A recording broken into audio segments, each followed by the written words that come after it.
El Salvador in 2 weeks will become the first country to adopt Bitcoin as a national currency. No one generally knows what to expect. I would expect not a lot of change on the ground. I believe in these countries in Latin America, this type of change at the government level in particular is slow moving. I think that businesses, small businesses in particular, will be slow moving as well. And the main, I think, change that will come of this quickest will be a a understanding that at least Bitcoin exists among the population there. People will become introduced to Bitcoin and then later on other cryptocurrencies. They might even become introduced to the ideas that underpinned Bitcoin, such as kind of the classical liberal economic ideas or the skeptical of fiat currency and central banking nature of some of Satoshi's, I guess, writings, particularly in the source code with the reference to the January 3rd bailouts. What are your thoughts on El Salvador, Ashton? From what you said, I thought that they had already adopted it as legal tender. Yeah, they So, passed the bill, but they're going to be implementing the bill in September. so what does that mean for them to implement the bill when merchants are already accepting it? So I think then it will become law for merchants to essentially accept it via, if they choose, Like through their POS systems and whatnot. Yeah, I believe the government is planning on providing a POS system um, that will allow consumers to pay in Bitcoin and merchants to receive local currency, US dollars, which is the local currency there. Yeah. And this is similar to the BitPay model. So I believe that will become Right. law. I don't think that it's going to be enforceable early on, nor do I think it should be enforced in any substantial manner. Yeah, it definitely shouldn't be forced. That would go against the fundamentals of what Bitcoin is. It's giving people the freedom to choose whichever currency they want to go with and offering them options. So I recently saw that, like, how are people going to obtain Bitcoin in El Salvador? So you mentioned, you brought up my history a bit with Bitcoin ATMs. And, to this day, I still keep up to date with, what's happening with Athena, what's happening with Bitcoin Depot. And I read an article the other day that narrated 300 new ATMs, or maybe 3,000 new ATMs, are going to be planted into El Salvador when this law passes. And this obviously opens up the opportunity for people to buy and sell Bitcoin as ease of convenience. However, with my experience, a lot of, this is almost like a cash cow for the Bitcoin ATM guys. So, Bitcoin Depot, they are the guys that are going to be planting these ATMs, and they're probably going to stick to just Bitcoin instead of opening up their software to alternate currencies like Ethereum, Dash, Monero, any of these other currencies that are also, closest to the Bitcoin blockchain aside from Ethereum. There, in my opinion, there are better solutions, but Bitcoin being the alpha and the number one in market cap, volume, everything, that it is, it's going to be everybody's first option. I do think that there's a very lucrative opportunity for these Bitcoin ATM companies, though, because, when I left back in 2017, people were paying for convenience and didn't even realize it. There was a 25-30% buy fee on the current Bitcoin price, and nobody recognized that because they hid that in their backend. Nobody was price checking with any of the market cap websites because, Coin Market Cap wasn't very relevant. CoinGecko wasn't even around. And I guess your best option was to look at Kraken or Bitfinex at the time, and to compare prices, because on the Bitcoin ATM, it'll tell you price of today's Bitcoin, including their fee, but that's not what they'll tell you. So, I do think it is, a big step for crypto, especially with the US offering all of these bailouts. They're printing money left and right. I wouldn't consider it hyperinflation, but they are inflating more money than they have been in history.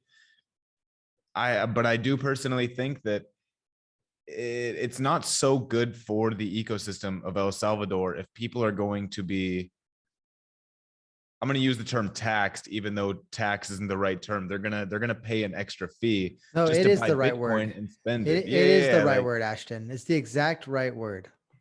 yeah, like the okay, so yeah, they're gonna be taxed when they're buying it, and of course with And adoption. their taxes could go up depending on how much they paid for the Bitcoin Depot ATM. So my questions would be: Are now Well, then they're subject to real taxes at that point. So I'm not very familiar with El Salvador's infrastructure in that case, but like, in the US, you have capital gains tax, you have income tax, and all of this goes with if you hold money in your Coinbase wallet, then you're going to end up paying tax with it because that is automatically reported by the, common reporting standard, the CRS. And with like they're paying a fee, plus they're probably paying a tax, but that fee and with adoption, getting larger and larger by the year, maybe the fee has gone down. I haven't bought Bitcoin from an ATM since 2016, but I remember when I was operating right before I left, the company that right before I left was struggling, and they decided to try to monetize off of the people who didn't know better. And, they were throwing down 24-25% fees on top of spot price. It was absurd. It was messed up, to be honest. And also unfair, especially when you're going into a developing country trying to help their economy and you're just taking their money. So what I'm very interested in seeing is, what do the fees look like at Bitcoin Depot's ATMs, as they're going to be the first movers into that country? And then, what is EasyBit going to do? What is Athena Bitcoin going to do when they move in there? Because it's free trade, it's free game. You can go in there. There's no exclusivity. There's none of that. Anybody can go. They can oversell. It's all free game. It's all free trade. if the product of Bitcoin is financial freedom, then these companies should make a fee for providing these services. Now, of course, one must be sensitive to the market in El Salvador, which is much different than in the north, if you will. Now, let's read a little bit about Bitcoin Depot.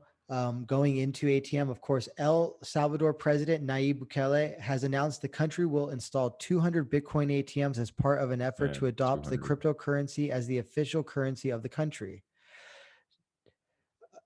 These ATMs will work alongside the government's cryptocurrency app Chivo. Now, the government is creating its own app in partnership with Strike. It's going to be released.